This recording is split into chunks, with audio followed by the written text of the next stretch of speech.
The morning began with a sound Maya had learned to fear, a fist pounding on her apartment door, shaking the frame as if it didn't belong to her anymore. 3 strikes. Pause. 3 more. The kind of knock meant to intimidate, not announce.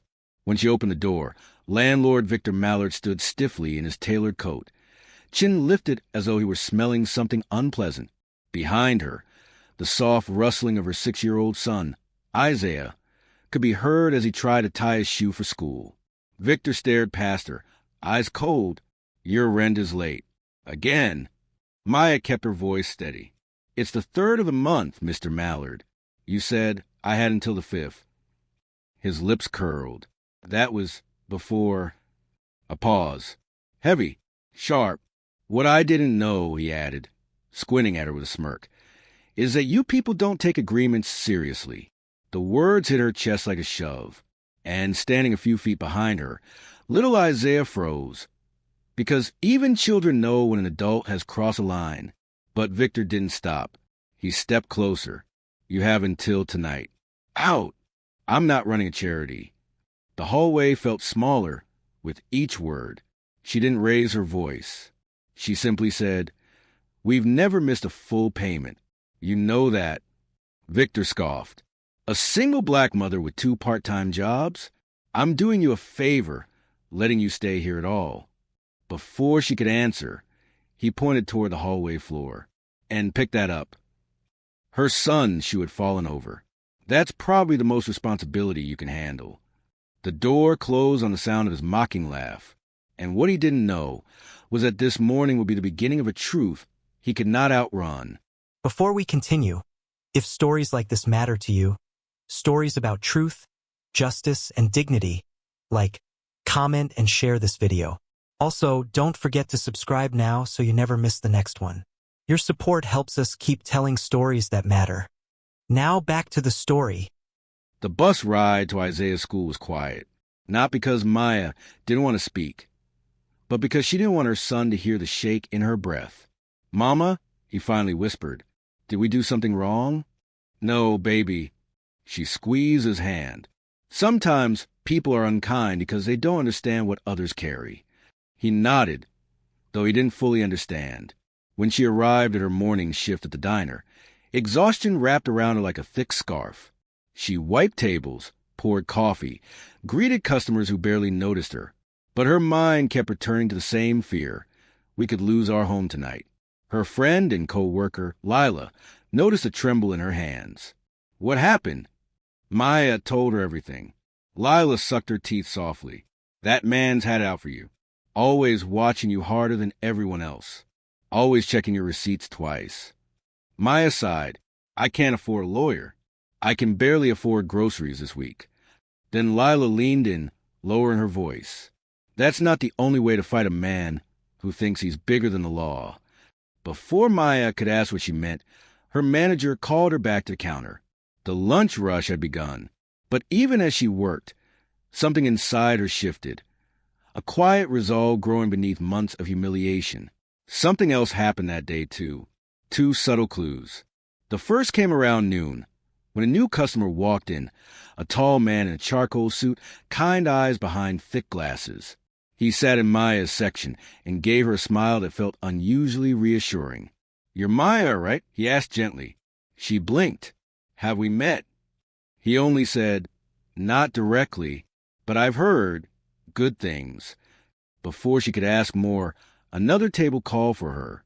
When she returned, the man was gone. Tip left, $50. "Note, you deserve better. R." She didn't know this man. Didn't know the R was the first letter in a name she would soon rely on more than she ever expected. The second clue arrived after her shift ended. She walked back to her apartment building, holding Isaiah's hand tight.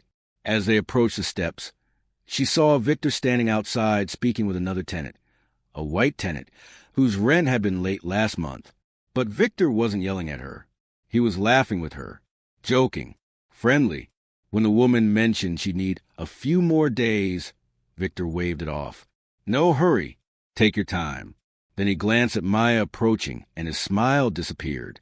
The injustice wasn't just financial anymore. It was targeted, purposeful, and it was escalating. The sky outside the apartment had already darkened by the time Maya reached her door. Isaiah clutched her hand, sensing the tension that pulsed under her skin. She could feel Victor's stare following her up the stairs, like a weight pressing between her shoulder blades. "Don't unpack too much tonight," Victor called out casually. "As I said this morning, you need to be out." Maya stopped mid-stride. She didn't want Isaiah to hear more, but she also knew silence would only make the man bolder. "You gave me until the 5th, she said, voice steady. "You can't change agreements just because you don't like me." Victor smiled, the slow, condescending kind. "Oh, I can do whatever I want. You don't exactly have options." Isaiah looked up. "Mama, what does he mean?" Inside, Maya whispered gently, guiding him through their doorway. Behind her, Victor muttered just loud enough. "This is why I shouldn't rent to people like you. Always a problem." The door closed. Her hand shook. She wanted to cry, but Isaiah sat on the couch watching her, waiting to see whether he should be afraid. So she steadied her breath, knelt in front of him, and said, "Can you read me your homework sheet, sweetheart?" It wasn't about homework. It was about grounding them both in something normal, something safe. As Isaiah read aloud, she checked her phone. One new message from Lila. "I told my cousin what happened. She said to call this number. Trust me?" Under it, a contact saved only as Reeves, the same initial as the note on the diner table. She almost deleted it. Lawyers cost money. Money she didn't have. But something about that stranger, that quiet nod at the diner, that $50 tip wrapped in empathy instead of pity, it gave her courage. She texted the number. "I was told you might help with a housing issue." The phone rang instantly. "Maya," a calm voice answered. It was him. The stranger. "This is Attorney Randall Reeves. Lila told me what happened." Her heart skipped. Attorney? Why had he been in her diner? Why leave a tip and no explanation? I'm sorry," she stammered. "I can't afford." "You don't need to," he said softly. "Just tell me what your landlord has done." And for the first time in months, she told the story fully.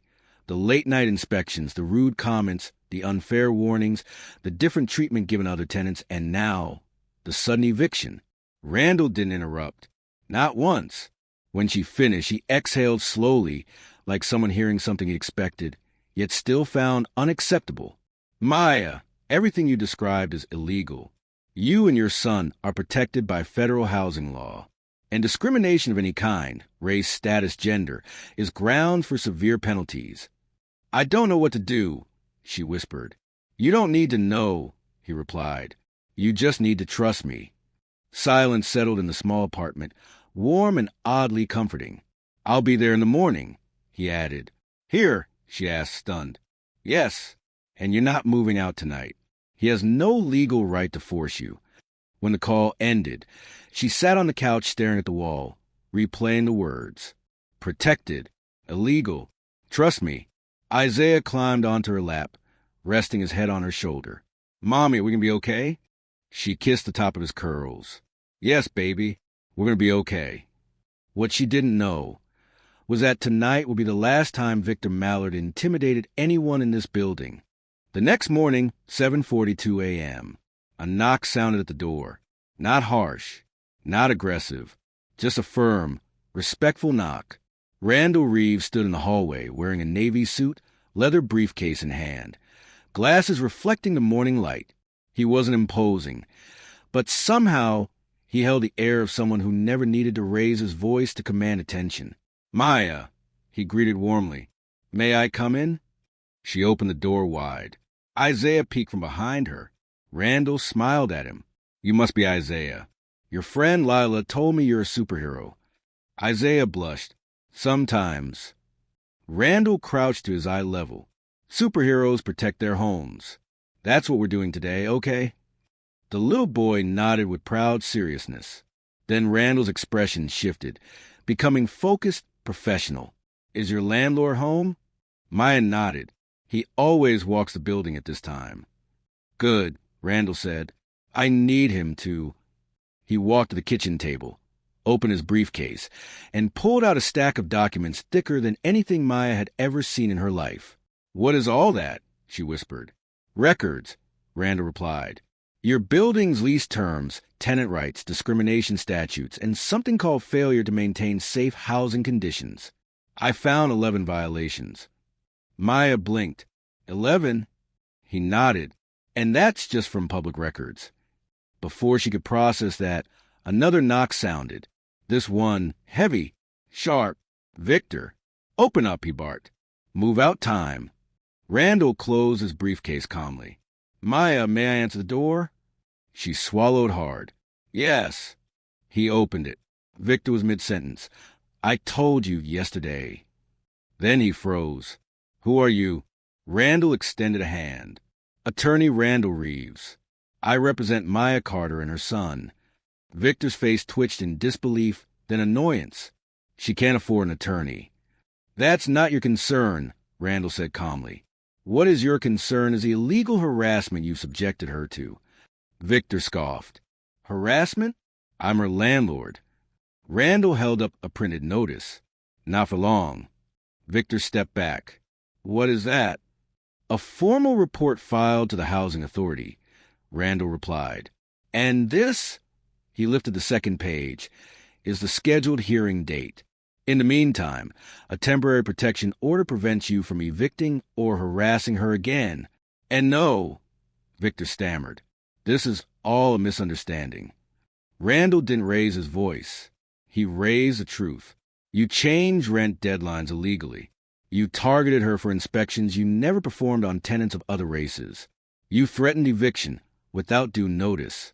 You used racial language." Victor's face paled. "I never..." Randall reached into his folder and pulled out his phone. "Your voice," he said, pressing play, "from yesterday," and in that hallway echoed the words Victor thought would stay hidden. "This is why I shouldn't rent to people like you." Each word made the space smaller around him. He stumbled backward. "Maya, look, I mean..." "It's too late," Randall said.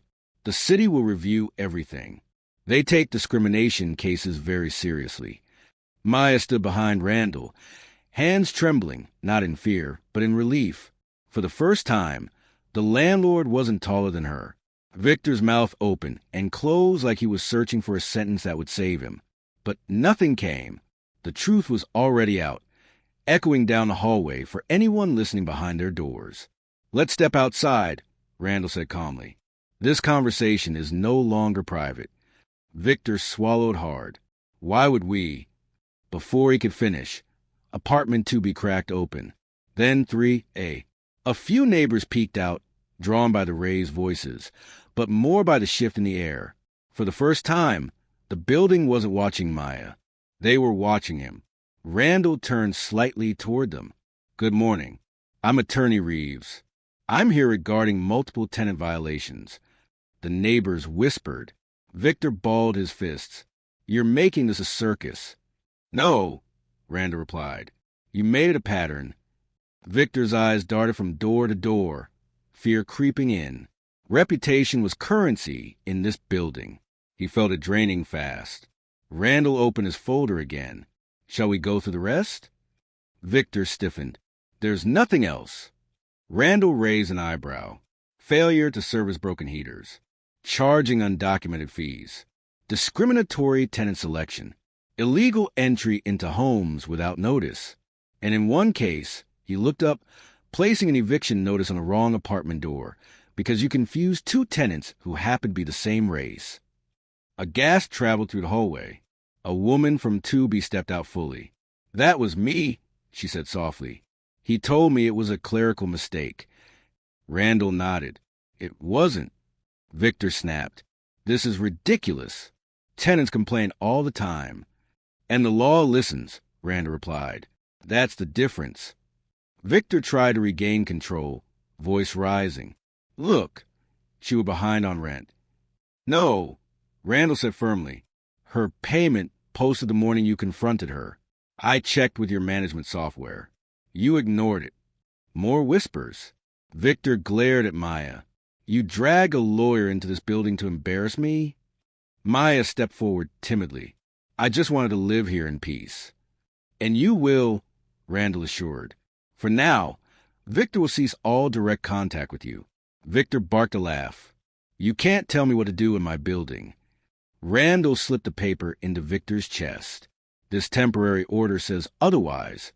Victor read one line and froze. A restraining clause.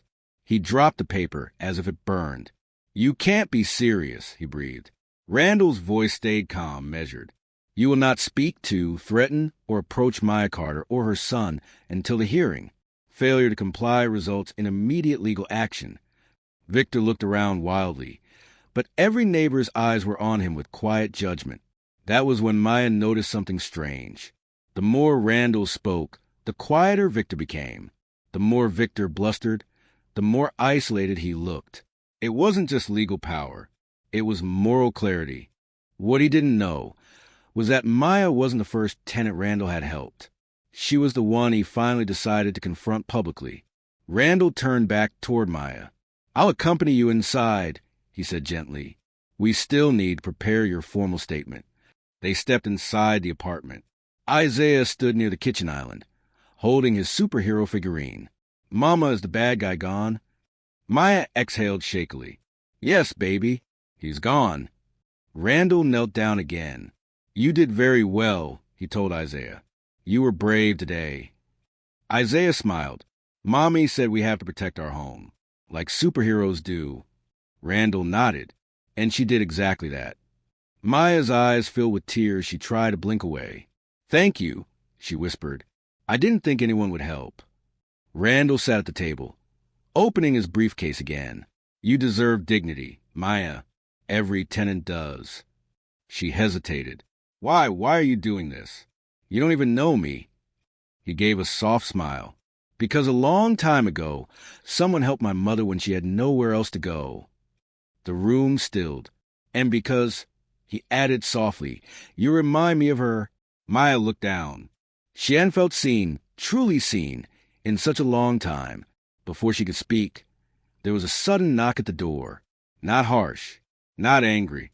One of the neighbors stepped in, the woman from 2B.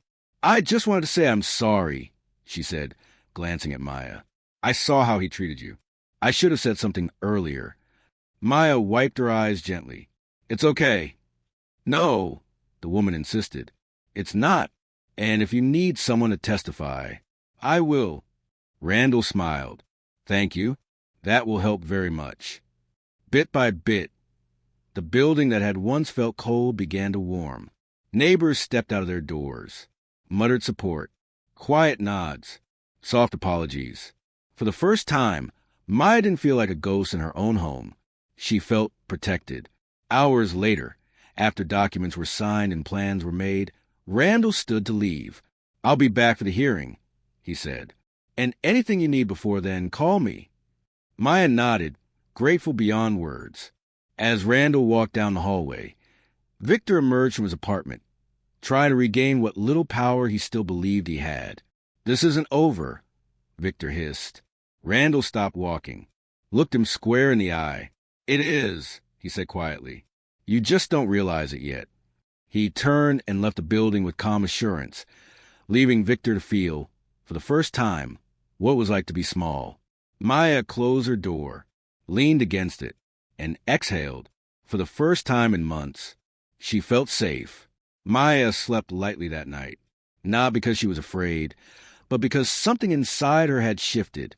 For the first time since moving into the building, she felt the possibility of peace. The next morning, sunlight filtered softly through her thin curtains. She found Isaiah coloring quietly at the table. Look, Mama, he said, holding up a drawing. It's us, and the man with the papers. He meant Randall. She smiled. You did really good, baby. A sudden knock sounded at the door. Maya froze, but something in the rhythm of it wasn't harsh or threatening, just firm, professional. She opened the door slowly. A woman stood there, mid-40s, dressed in business attire, holding a clipboard and a badge. Good morning, she said. I'm Supervisor Delgado from Housing Enforcement. Are you Maya Carter? Maya blinked. Yes. Delgado gave a warm nod. We received Attorney Reeves' complaint last night. We're conducting an immediate preliminary investigation. Maya gasped softly. That quickly, Delgado smiled. When Randall Reeves calls, it usually means there's something serious. Before Maya could respond, Victor stormed out his apartment. Who are you people? He demanded. What's going on now? Delgado turned slowly toward him. I'm here to address allegations of racial discrimination, retaliation, and unlawful eviction practices. Neighbors peeked out again, this time without fear. Victor scoffed. Oh, please. I run a clean building. Delgado lifted the clipboard. Then you won't mind answering a few questions. Randall appeared at the stairwell, calm as ever. Actually, he said, stepping forward, I'll be handling the tenant's statements. Victor's face drained. No. This is ridiculous. Delgado raised her hand. Sir, step back. We're not here for debate. Victor stepped back, but his eyes betrayed the panic he was trying to hide. Delgado scanned the hallway. Is there anyone else willing to speak on Miss Carter's behalf? The woman from 2B stepped forward immediately. Then another neighbor. Then another. Even an elderly man from 4A who rarely left his apartment. Each one spoke softly. Each one provided details. Each one confirmed what Maya had endured quietly for months. Victor looked smaller, with every word spoken against him. Finally, Delgado closed her folder. That's enough for now, she said. We'll review the evidence. But I can tell you this. There will be consequences. Victor swallowed, voice cracking. This is my building. I've managed it for 12 years. Delgado cut him off gently, but firmly. And in 12 years, you should have learned the first rule of management. Treat people with dignity. Randall turned toward Maya. It's time, he said softly. Time for what? Maya asked. He handed her a document. The header read, Notice of Temporary Reinstatement of Tenant Rights. We've secured your protection until the full hearing, Randall said. He can't evict you. He can't harass you. He can't step near your apartment. Maya's eyes filled. Thank you, she whispered. You saved my home. Randall shook his head. No, Maya. You stood up. I just made sure the law heard you. Delgado approached Victor one last time. Sir, until further notice, you are suspended from direct tenant management. A temporary administrator will oversee the property. The hallway fell silent. Victor looked like a man whose entire world had tipped over in one moment, because it had. Maya watched him, not with anger, not with revenge, just quiet understanding. People who abuse power rarely expect to lose it. Victor slowly retreated into his apartment, shutting the door with a defeated thud. And with that sound, the building exhaled. Randall gathered his things. I'll see you at the hearing next week, he said. We'll win this. Maya nodded. She believed him now. Isaiah tugged at her sleeve. Mom, are we safe? Maya knelt down and hugged him tightly. Yes, she whispered into his hair. We're safe now.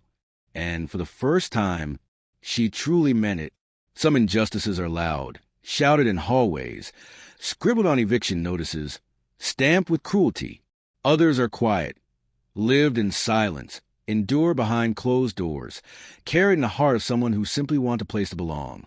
Maya had known both kinds. She had tasted the bitterness of being dismissed, the sting of being judged, the weight of being targeted for who she was. But she learned something else too. Strength doesn't always appear in the loudest voices. Sometimes it shows up in a child holding his mother's hand. Sometimes it comes in the form of a neighbor finally speaking up. And sometimes it walks into a hallway wearing a suit and carrying a folder full of truth. Victor believed power came from control, but real power came from integrity, from courage, from people choosing to stand beside someone who had been standing alone for too long. And Maya, she discovered she was never as alone as she felt, because when justice arrives, even if it comes quietly, it changes everything. If this story made you stop and think, even for a moment, then let it do more than just sit on your screen. Like this video and share it. Make sure you subscribe to this channel now. Share this story with someone who needs to see it, and keep standing on the side of quiet, steady justice. right where it matters most. Share your thoughts in the comments. Your voice matters here,